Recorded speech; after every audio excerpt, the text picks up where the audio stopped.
I joined the same company as Matt.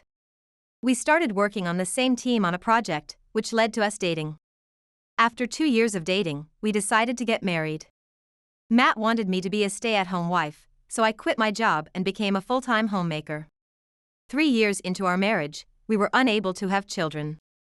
Both of us wanted children, so I suggested to him that we try fertility treatments. However, he was uncooperative and said, "We don't need to blame each other like that."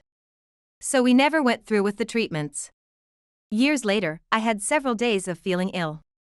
Wondering if I could be pregnant, I took a test and, to my surprise, it was positive. I was overjoyed and immediately told Matt. His initial shock was followed by a more indifferent reaction than I expected. He just said, "Oh, really? That's great." I felt a bit off about his response but attributed it to my overwhelming joy. So I didn't dwell on it too much. I was just happy to be pregnant. During the pregnancy, everything went smoothly, and soon it was time to give birth. Matt was at work, so I called him and he rushed to the hospital. By the time he arrived, I was already on the delivery table, and he was there with me. A few hours later, our long-awaited child was born. The intense pain I endured was worth it when I saw my adorable baby's lively appearance. That drained all my energy in an instant.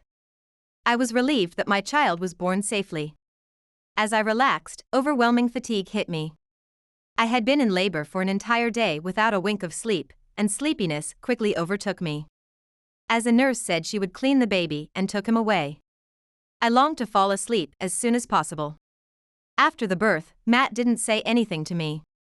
Exhausted, I didn't notice the oddness in his behavior, and time passed in silence. As the nurse returned holding the cleaned baby, I was moved to tears by the sight of his adorable appearance. After I held him, the nurse suggested, "Mr. Smith, why don't you hold him too?" But Matt was reluctant to hold the baby. After watching the baby for a while, he muttered something under his breath, looked at me, and then walked out of the delivery room. I couldn't hear what he said, so I asked, "What? What did you just say?" But he left without answering and didn't hold our child at all. I was puzzled by his behavior, and both the nurse and the doctor present seemed uncomfortable.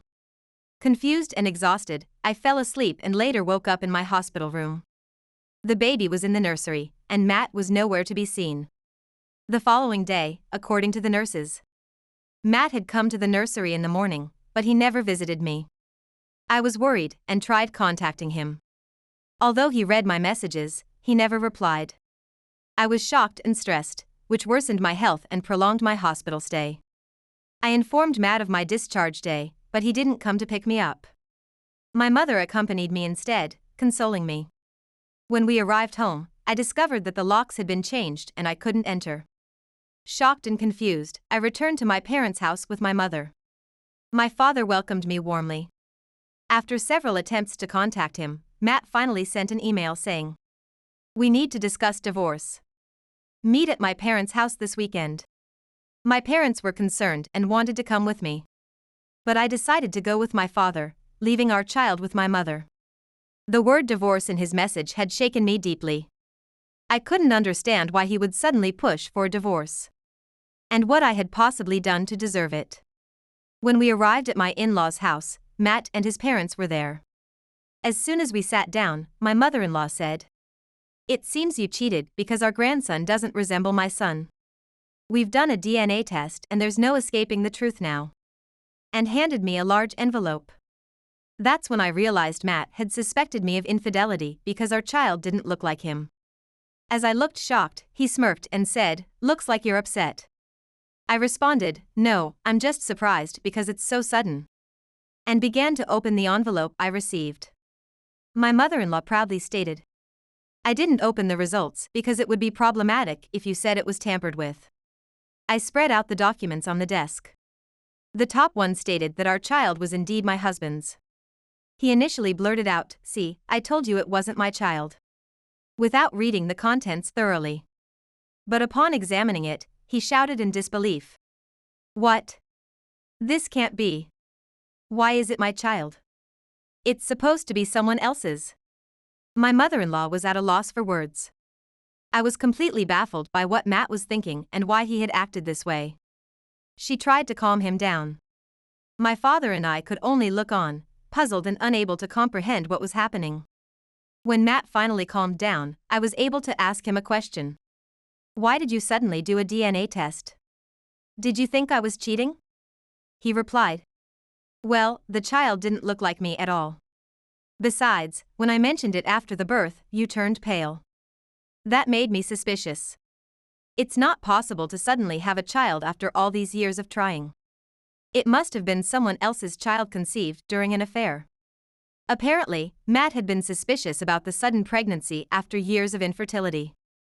He had done some research and found a story where a wife confessed to cheating when her husband accused her because their child did not resemble him. When our child was born and didn't look like him, he confronted me immediately after the birth, saying, "This child doesn't look like me." Whose child is it? Was it from an affair? That was when I was completely exhausted right after giving birth. He said, "You turned pale then."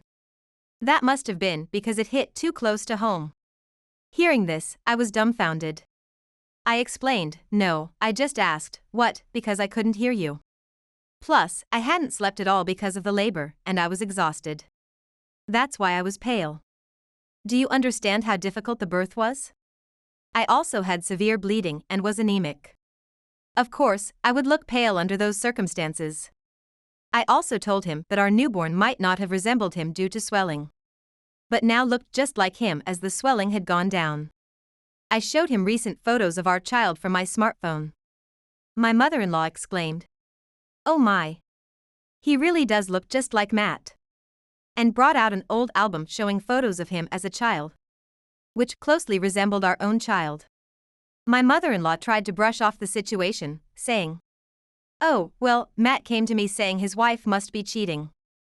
How could that be? I was shocked. It was just a misunderstanding, good thing. However, Matt still seemed dissatisfied upon seeing the photos of our child, who looked just like him. When he hesitated, I got angry and said, "So, I didn't cheat." He shrank back suddenly, disgusted with both his attitude and my mother-in-law's attempts to cover it up. I decided then to divorce Matt. However, I didn't mention divorce on the spot, and just told them I would be returning to my parents' home. Matt then said, "Why are you going back to your parents' house? We should go back to our place together." I was appalled at how he could act as if nothing had happened. Feeling deeply frustrated with his behavior, I chose to ignore him. Unexpectedly, he snapped back. "What's with that attitude? It's all a misunderstanding, right? Then it should be fine." His reaction left me feeling uneasy. So, I said, "For now, I'm very tired today, so please let me go back to my parents' house." When I returned to my parents' home, I decided to hire a private investigator to look into his actions. A week later, the investigator's report confirmed that Matt had been having an affair with a coworker. They seemed to be quite intimate. Apparently, my husband wanted to divorce me under the pretense of my alleged infidelity and live with his mistress. I felt chilled, thinking that this man was my husband. He probably thought his plan would succeed when he accused me of cheating when our child didn't resemble him. I asked the investigator to continue for another week to gather more substantial evidence. Matt stayed frequently at his mistress's house, thinking I wouldn't return, and more evidence of his affair accumulated. Once I had collected undeniable proof, I contacted Matt and went to his parents' house with the evidence. When I arrived, Matt was still smiling dismissively, saying, "Why didn't you contact me for a week? If it was just a misunderstanding, let's forget it." He seemed to assume he was in control, and his demeanor irritated me. I laid out the already signed divorce papers on the table. Seeing the papers, both Matt and mother-in-law were shocked.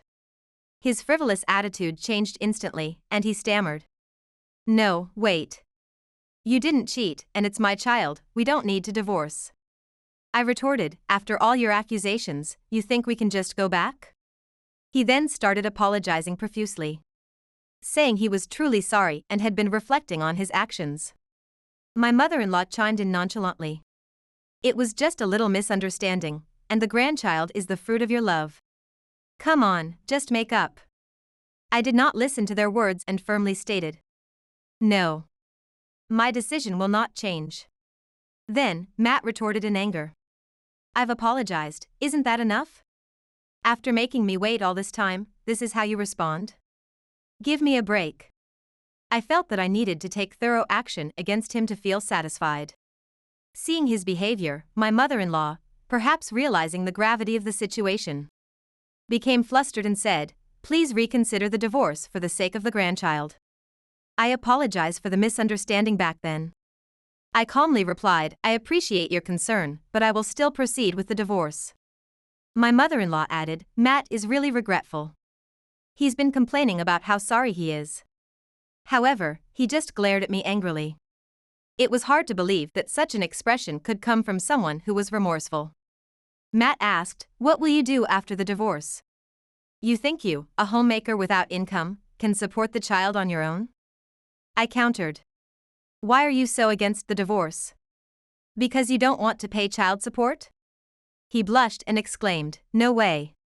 It's my child, and I just don't want to be separated from him."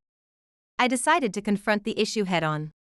"I thought perhaps you were treating our child and me as obstacles to your future with another woman," I said as I laid out photos of his mistress on the table. The moment he saw the photos, Matt turned pale. My in-laws looked on in bewilderment. I continued to present evidence of his affair, including photos of him returning to his mistress's apartment. The two of them arm in arm after work, entering a short-stay hotel together, and even embracing at her doorstep. My in-laws were speechless. My mother-in-law stammered, could it be?" I confirmed. "Yes. These are proof of your son's affair." Matt was looking down, trembling, obviously shaken by the fact that I had uncovered his deceit. I told my in-laws. He suspected me of cheating, but it turned out he was the one cheating and lying. He probably wanted me out of the picture so he could be with his mistress. If our child hadn't been his, it would have been convenient for him.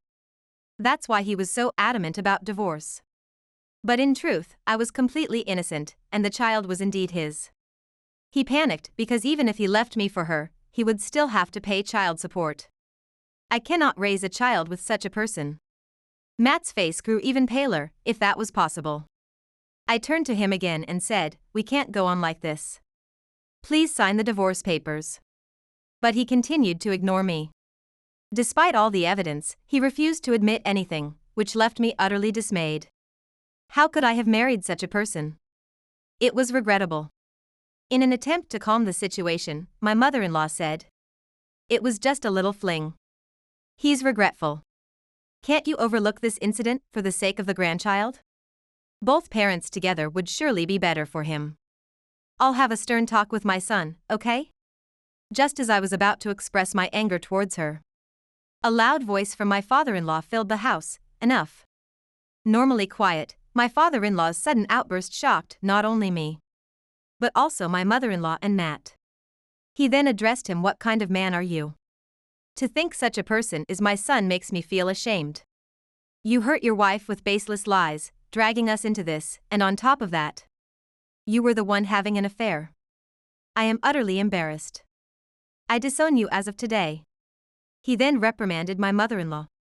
"And you just took your son's side, attacking your daughter-in-law.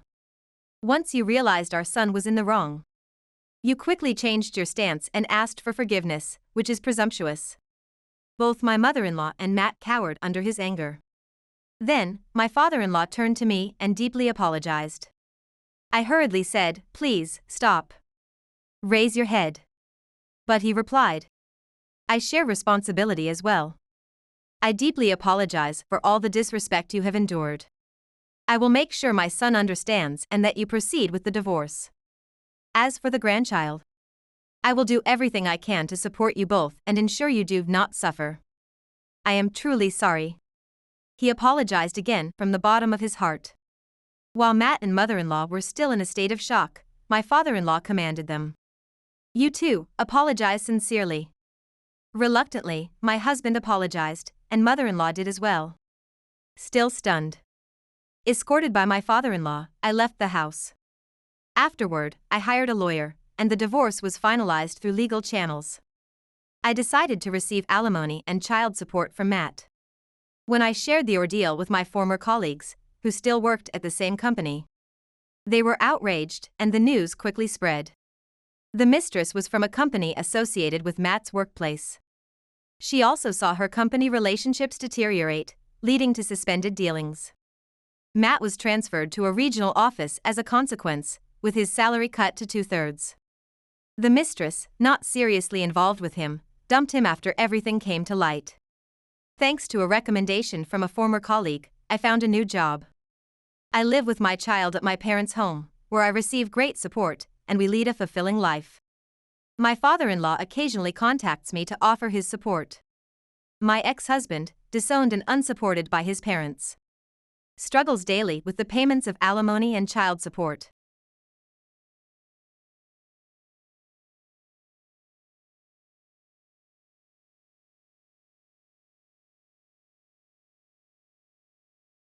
Useless people should just wait outside.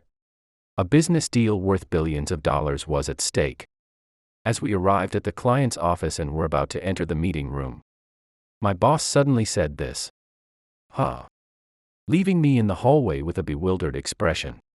My boss entered the room alone, slamming the door shut behind him.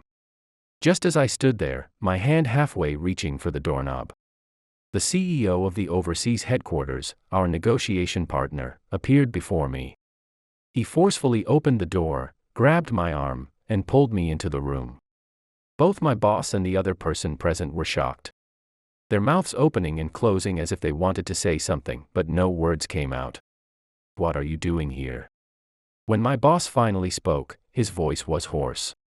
The room was heavy with tension, as if sparks were on the verge of erupting. It was such a stifling atmosphere that even speaking casually seemed prohibited. I remained silent, waiting for the CEO's next move. When he finally spoke, his words were solemn. "All contracts worth billions of dollars are hereby cancelled. My name is Tom, 41 years old, an ordinary employee at a trading company. The company I work for is relatively well known, with branches in various locations. I used to work at the headquarters when I first joined, but in my late 20s. I started being transferred frequently. And it's been about 10 years since I last returned to the headquarters. With many new employees having joined, I expected the atmosphere to be more foreign, with fewer familiar faces and more strangers. I entered the building from the entrance and made my way toward the sales department floor. I passed a few young employees on the way. And because they didn't recognize me, they stared curiously. It made me realize how long I've been away.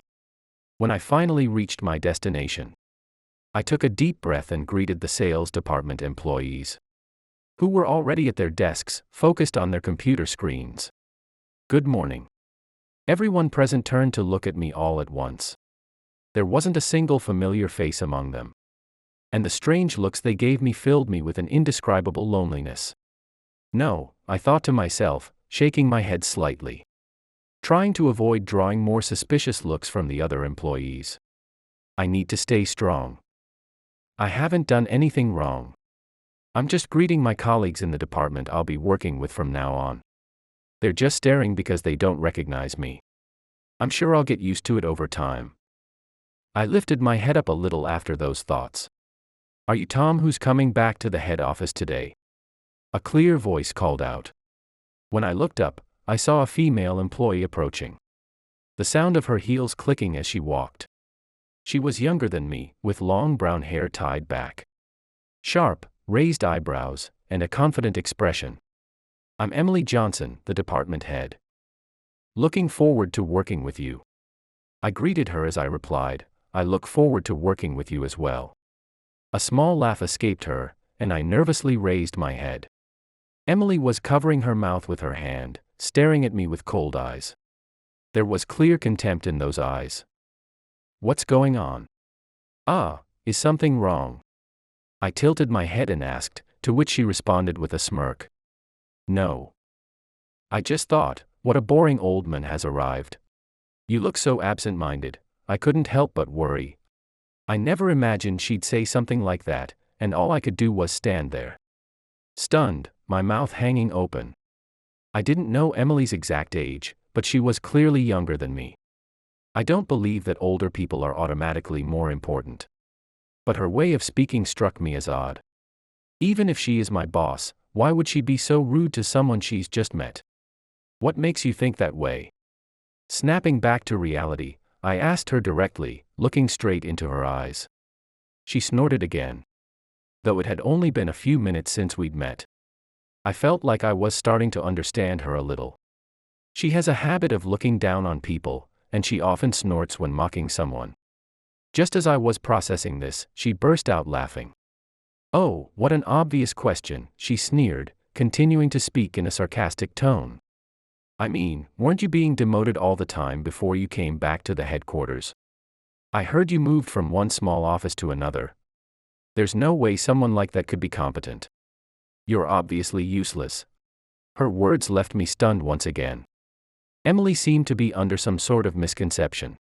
What she said was far from the truth. I opened my mouth to correct her misunderstanding. "Miss Johnson, I think there's been a misunder." But my words were drowned out by her laughter. "And then you have the nerve to ask, what makes you think that way? You don't even realize how useless you are. How clueless can you be? This is hilarious." Her laughter echoed down the hallway, catching the attention of employees from other departments, who poked their heads out to see what was going on. Before I knew it, I had gathered far more attention than when I had greeted everyone earlier. "And you're already in your 40s, aren't you? Being useless at that age is hopeless. It's one thing for young people, but an old man like you has no room for improvement. Please, just stop talking." Maybe my silent plea was heard because, right then, the start of the workday arrived, and other employees, including the department head, began to enter the room for the morning meeting. Emily Johnson pursed her lips, clearly dissatisfied, and reluctantly returned to her desk. I, on the other hand, breathed a sigh of relief. I never expected to have such an experience on my first day back at headquarters. I almost let out another sigh but remembered the upcoming morning meeting and held it in. But why did Emily think I had been demoted to some remote branch? Her earlier words replayed in my mind, and I tilted my head in confusion. It's hard to imagine that someone higher up would have given her that impression. No one wants to work with someone who insults them as a useless person. How can I correct Emily's misunderstanding and prevent her from saying such things again? As I pondered this, I glanced over at her. She was deeply focused on some documents, her expression serious. "Well, I'm sure it'll be fine." She must be dedicated to her work to have been promoted to department head at such a young age. In other words, she's probably a serious person at heart. If I can prove myself through my work, she'll naturally come to understand. Plus, my desk is far enough from hers that she won't bother me much unless something significant comes up. But my thoughts were overly optimistic. After a few days back at headquarters, I found myself even more wary of Emily. "Ugh, just looking at your absent-minded face drains my motivation." Her insults showed no sign of stopping. She even made a point of stopping by my desk on her way to the restroom or break room just to hurl such comments at me. And she did this whenever the department head or anyone above her wasn't around, making it even more malicious. What if your incompetence drags down everyone's sales performance? Just try not to hold us back, okay? I tried not to let it get to me, but after hearing it repeatedly, the stress began to build up. It wasn't just once or twice that I almost lost my temper and forgot she was my boss. "Miss Johnson, haven't you heard anything about me from the other employees?" I asked her once, hoping to reason with her. But she just scoffed and replied, "What's there to hear? Do I really need to ask around to confirm that you're just a boring, useless old man? It's obvious just by looking at you. Is it really okay for a department head to constantly look down on other people like this? What do the other employees think?" I glanced around and noticed that they were looking at me with sympathetic eyes. Their reactions made it clear that Emily had been treating someone like this for a long time. One day, I decided to ask the employee who sat next to me, of course, when she wasn't around. "Hey, has Ms. Johnson always been like this?" The employee immediately nodded in response, and even told me more about what Emily had done in the past. Apparently, she would offload her paperwork onto other employees and then take credit for their work. Some of the employees who had been on the receiving end of her actions banded together and tried to report her to the higher-ups, but she'd retaliated, saying, "It's obvious who they'll believe, me, the department head, or you with no title. If any of you even think about reporting me, I'll make sure they think you're conspiring against me." I was speechless after hearing this. I couldn't believe she'd go that far. The employee next to me let out a small sigh, his face darkened as old. Unpleasant memories of Emily resurfaced. I've been forced to do some of her work too. She makes us do her tasks. But then she looks at the results and says, "This is such low-level work," and laughs at us. Why doesn't she just do it herself from the start? His words made me grimace. It was only a matter of time before she said the same thing to me. Spending time in the sales department, I noticed that there were several veteran employees with more experience and better sales performance than Emily. It puzzled me that she was in a higher position than them. But after hearing my coworker's story, I started to form a theory. Perhaps she had climbed the ranks by taking credit for others' achievements. One day, still grappling with these doubts, I found myself accompanying Emily on a business negotiation. The client was a major global corporation with its headquarters overseas, and we were scheduled to visit their branch in the US. This was a significant deal, with potential profits of billions of dollars. Given the scale of the negotiation, Emily, as department head, was joining me. However, I was the one leading the negotiation, not her.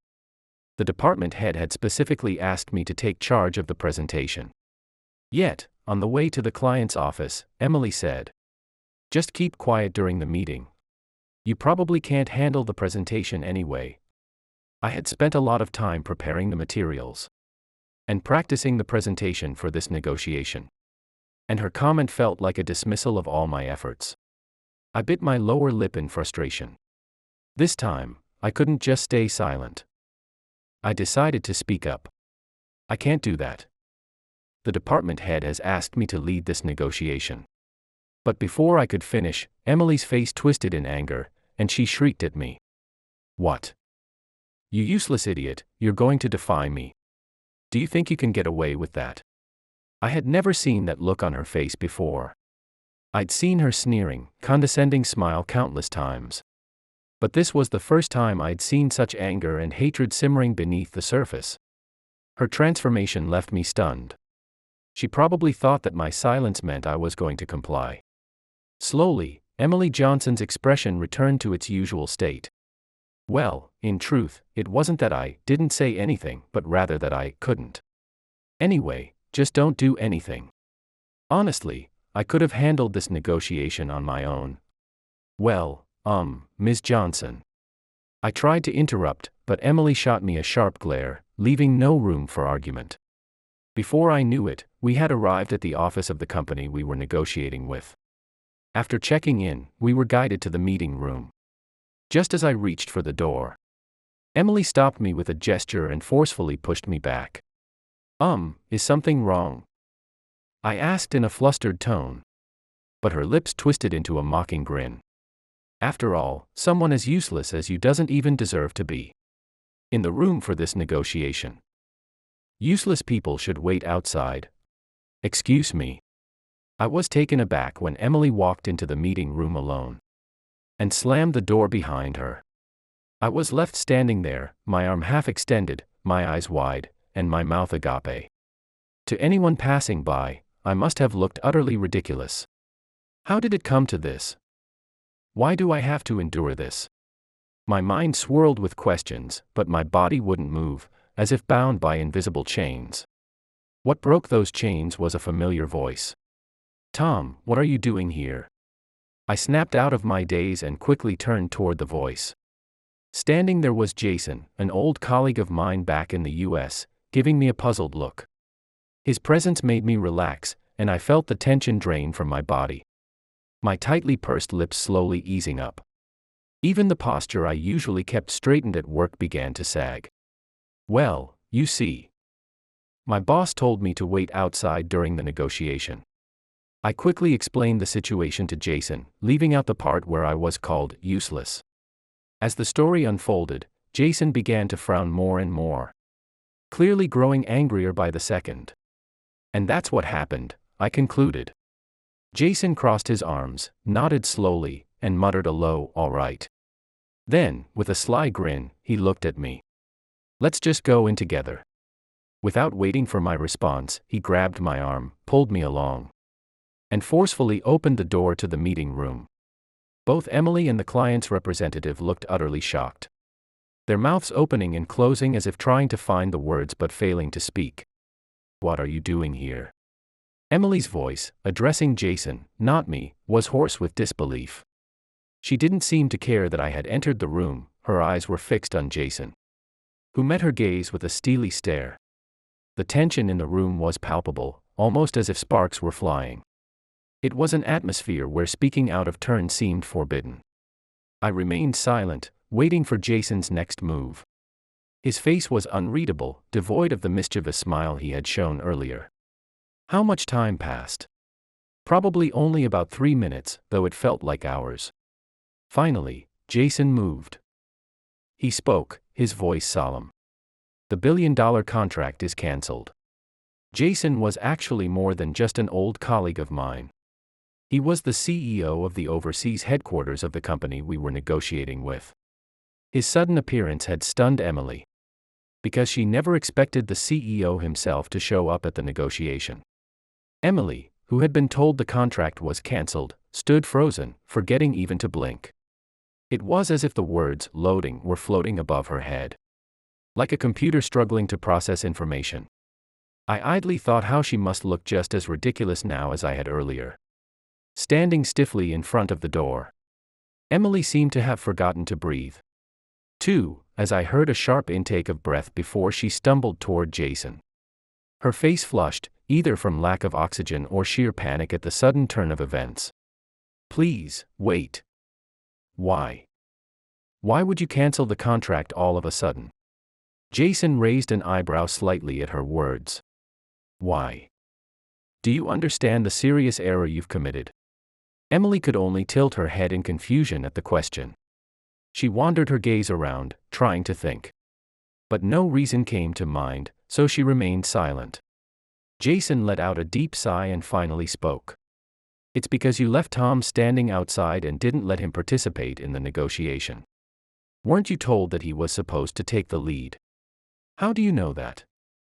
"Wait, Tom." Emily looked completely baffled, literally clutching her head in confusion. There were too many things for her to process: the reason for the contract cancellation, why Jason was on such familiar terms with me that he called me by my first name, and more. Seeing her desperate gaze directed at me, I began to explain, step by step, what she was wondering about. "The truth is, I've been working at one of our overseas branches for over 10 years. I explained that I had worked with Jason during that time, and had built a strong trust with him. When I informed Jason that I would be returning to the US and rejoining the headquarters, he told me that he would also be coming to the US around the same time. We promised each other that we'd work together again in the US. The reason I was told to lead this negotiation is because the higher-ups knew about my relationship with Jason." "You've got to be kidding. You working overseas? I thought you were just a useless old man." Emily muttered to herself in disbelief, seemingly forgetting that we were in a professional setting. Jason, needless to say, furrowed his brow upon hearing her words. "I don't know why you thought I was some useless guy constantly getting demoted. But I assume you heard from the department head that someone who had been transferred multiple times was coming back. And you jumped to the conclusion that I'd been demoted to remote locations." Emily let out a small groan, realizing she had been caught. Jason, now clearly irritated, continued in a stern tone. "So, you assumed everything on your own and treated Tom as if he was useless. Unbelievable. He's incredibly competent and was highly successful overseas. Even in this situation, being praised made me a bit embarrassed. I consciously tried to keep my mouth from smiling too much. I was really looking forward to working with Tom again. And yet, you told him to wait outside." How could we possibly do business with a company that employs someone who doesn't listen, acts on misunderstandings, and has the audacity to call others useless? Emily had no words to defend herself and hung her head in defeat. I glanced at Jason, who gave me a playful wink. If Tom steps in for the negotiation, I might change my mind about calling off the deal. Jason shrugged his shoulders exaggeratedly and looked back and forth between Emily and me. I was ready to start the presentation at any time. All that remained was for Emily to give her response. As self-centered as she might be, even she must have understood which would cause more harm to the company: losing the billion-dollar deal or taking the project away from me. The choice was obvious. With a pained expression, she finally squeezed out, "Understood. I'll leave it to Tom." Jason, satisfied, waved his hand dismissively at her. "Good. Now that we're about to start an important negotiation, could you wait outside?" The phrasing was slightly different, but it was almost the same thing Emily had said to me just a short while ago. She clearly hadn't expected to hear it turned back on her, and she was visibly shaken. Pressing a hand to her chest, she quietly left the room, clearly in shock. "All right, Tom, let's get started." With a smile, I began the presentation I had spent so much time preparing for. Guided by Jason's encouraging voice. The events of that day spread quickly throughout the company after Jason reported to our CEO, asking for appropriate measures to be taken against Emily. However, Jason didn't intend to make it a big deal, reportedly saying something like, "This Emily woman was incredibly rude to Tom." What was she thinking? This led to Emily's previous wrongdoings, such as passing off her tasks to others, claiming their successes as her own, and mistreating her staff, being revealed. So why had Emily behaved this way? It turns out that she had always been a big spender, frequently buying expensive brand name bags and accessories, even at the expense of her living expenses. Her desires knew no bounds, and she kept wanting more and more. She believed that getting promoted would solve her financial woes, but as I had suspected, her abilities weren't enough to achieve that. So, she resorted to the outrageous tactic of stealing credit from others. As a result, Emily was stripped of her position as department head and was reassigned to a remote location. 6 months have passed since then, and there's no sign of her returning to the headquarters. It's likely she'll stay there until she truly reflects on her actions and changes her ways. Since she left the sales department at the headquarters, the atmosphere has brightened considerably. No more verbal abuse, no more work being dumped on us. And the employees have become much more lively, myself included. It's incredible how stressful it was to be constantly called useless. Now that nobody is stealing credit, those with strong sales performances are being properly recognized. The department head position was filled by a veteran employee with excellent sales results. As for me, I was promoted to the role of department head. My success in securing the deal with Jason's company earned me this recognition. However, I haven't let the title go to my head. I'm still out in the field, working on the front lines as usual. I keep in touch with Jason, and we're already talking about taking on another big project together. I'm determined to keep pushing forward. With that thought, I clenched my fist with renewed determination.